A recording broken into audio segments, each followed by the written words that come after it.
Here's something kind of interesting. This is a folding machete. I was pretty surprised when I first seen it because I didn't know they even made such a thing.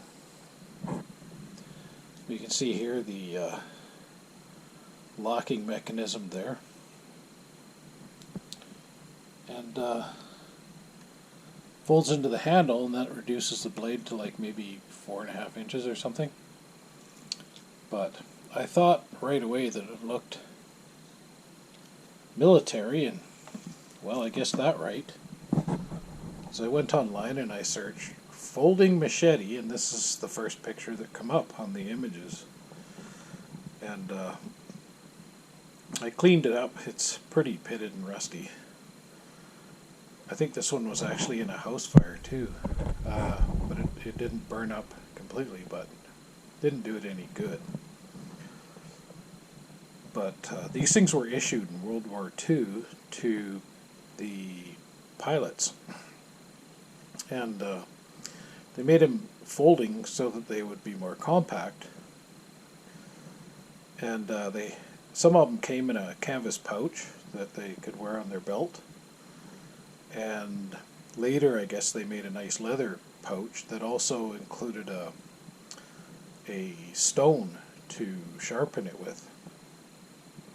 And the idea was that if they had to do a crash landing in the jungle, they could hack their way out. Kind of a survival tool. And this one in particular, it says A. Butler on it. I'll see if I can zoom in on here. Well, you can't really zoom with a GoPro, but you can put the camera close and hope for the best.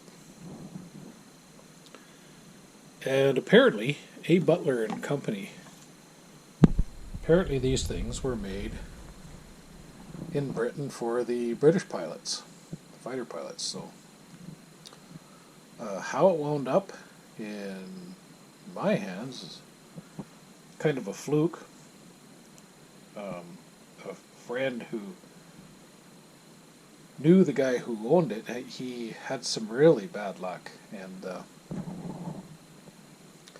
he was a smoker for many, many years, and he had really bad circulation. So they took his leg, and he was living kind of remote, off grid, and he went back to living that way, and then that following winter his place burned down, so he had to move to town, and he had to get everything off of the property because it wasn't his property. And next thing you know, the poor guy gets diagnosed with pancreatic cancer. So he's barely got that, I don't know, kind of figured out, I guess, adjusted to that. Unfortunate information. On the day that I'm supposed to help my friend to help this other guy get his stuff off the property, we call him, and he says he had a stroke. He's in the hospital. He can't do it. So the following week, my friend comes over and he says, "Well, Steve's gone." I said, "What do you mean?" "Well, he got made. They're doing this thing. It's basically capital punishment for Canada's most vulnerable." But anyway, he opted to get the death shot, and the doctor was all too happy to give it, and they were all present for the whole thing. Anyway, the guy who's had all this bad luck, his name was Steve, and I guess he built log houses, and anyway, he had a lot of tools, and he was a good friend of my friend. So my friend basically inherited most of his tools, and this was one of the things I got for helping, clean up, because I've always had an interest in, I like knives and militaria and stuff. So there you have it. Here's the other side.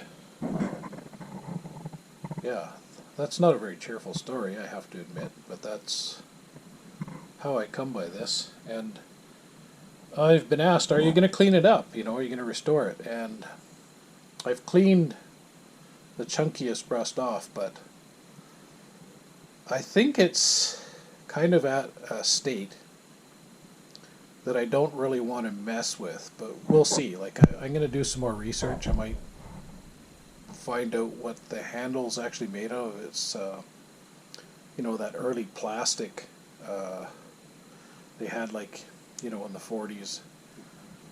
Oh, I can't remember what the heck the stuff's called, but it's unlikely that I would be able to find a place or replacement handles for it. But I'm thinking, like, restoring it at this point might devalue it, and the blade is... I could do a little more work on it, but it's kind of pitted. I could clean it up a little better than that, but I think I'll clean some of the rust off of here, you know, but there's a limit to how far I'll go, because I don't want to devalue it. Like, I don't think that's a high value item, but, you know, sometimes you can do more harm than good in a situation like this. It's kind of has appeal being, you know, as rusty and the thing is, I actually hacked through a log about the same size as these branches I'm laying it on. It was a piece of MACHETE wood, same diameter, and I went through it in very short order. It's a very stout thing, like, you know, it's well made. You know, I thought it might be flimsy because it's a folder, but I couldn't detect any, you know, looseness or anything. The locking mechanism works perfectly. Anyway, yeah, just something different to add to the channel, you know, historical piece, and yeah, it's learn something new every day if you pay attention, right?